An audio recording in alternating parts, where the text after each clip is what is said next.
comment faire une transition? Transition difficile, parce que là, bon, on redevient un peu sérieux. On va parler d'une exposition qui est à voir au Centre communautaire laïque juif sur le génocide des Arméniens. Oui. Alors j'ai envie de dire d'emblée à nos téléspectateurs qui vont pas aller voir là une exposition flamboyante avec 250 millions de dollars de peinture.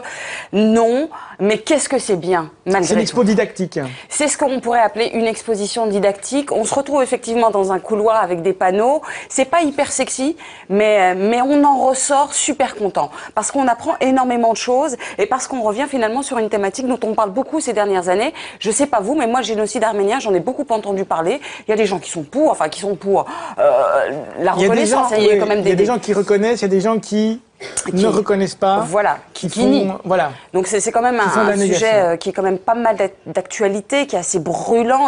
Et c'est vrai que souvent, on entend des gens qui ont des avis, mais on se demande, est-ce qu'ils savent bien tout? Parce que moi, personnellement, pourquoi ça s'est passé, qui l'a perpétré, quand ça a eu lieu, où ça a eu lieu, et comment on peut l'expliquer, quel était le contexte politique de l'époque, je le connais pas.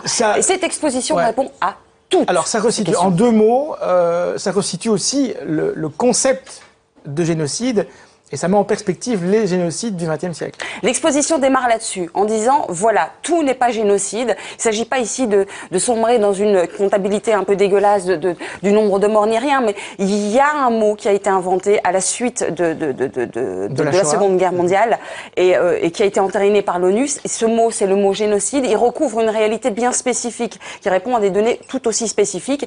Et on considère aujourd'hui qu'au XXe siècle, il y a eu 4 génocides. Le génocide héréro, le génocide arménien, le génocide juif et le génocide rwandais. C'est quoi le génocide alors? Justement, on vous explique très bien qu'il faut avoir eu par exemple une idée de planification, de destruction de tout un peuple. On vous explique vraiment en détail tout ce qui recouvre. On va regarder le reportage, un reportage qui est signé Aline Wavray. On va en savoir plus en images et puis on revient avec vous sur ce que vous avez aussi pensé de cette exposition. Voici le reportage.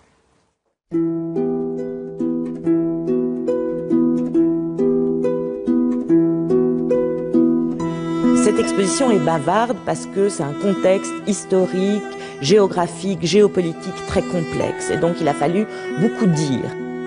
À la veille du génocide, on est en plein déclin de l'Empire ottoman.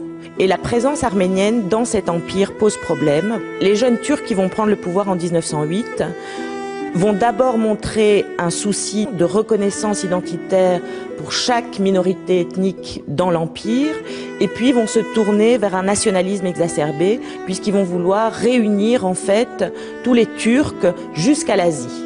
Et sur leur chemin se trouvent les Arméniens. Ces Arméniens ont un souhait d'indépendance, d'autonomie, et ces souhaits vont poser problème aux jeunes Turcs, bien sûr, qui veulent garder le pouvoir. Et donc la décision d'éliminer la population arménienne va être prise à ce moment-là, de façon tout à fait déguisée, puisqu'on parle de déportation et pas d'extermination. Mais cette déportation, elle a un but et un seul, c'est bien l'extermination du peuple arménien. Là, on est en 1915. Le bilan global, on peut dire 1 400 000 victimes et plus ou moins 600 000 survivants. 600 000 survivants qui soit se cachent dans l'Empire ottoman, dans les montagnes, soit fuient en Syrie, soit vont plus loin encore. On verra une grande immigration arménienne, entre autres à Marseille, en France. Et puis il y a une communauté arménienne qui est présente en Belgique, mais qui est quand même moins importante que la communauté arménienne française.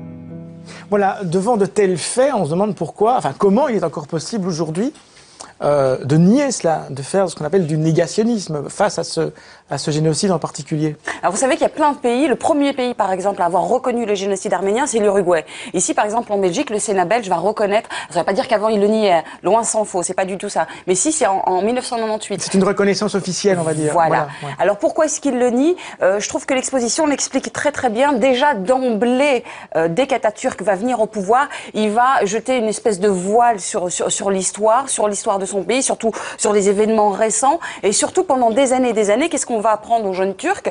C'est une toute autre vision de ces événements-là, parce qu'on n'en est pas fier, parce qu'on les nie tout simplement, et à force de nier, et c'est ça qui est intéressant dans l'exposition, on finit par oublier véritablement. Et donc le principe de négation, c'est le point de vue de cette exposition, participe même du génocide, c'est-à-dire qu'on nie la mémoire. Après avoir tué des gens, après avoir nié leur existence, on va jusqu'à nier à leurs héritiers le droit de se rappeler, le droit de se souvenir. Ouais. Je voudrais juste revenir sur un élément important qu'elle développait ici dans le sujet, c'est le développement des partis ultranationalistes. C'est un élément clé du développement d'un génocide. C'est-à-dire qu'à un moment donné, il y a des partis ultranationalistes qui vont se développer, on va minimiser leur importance et surtout le danger de leurs propos et de leurs paroles, et très très vite, il y a des glissements. Qu'est-ce que vous voulez nous dire là?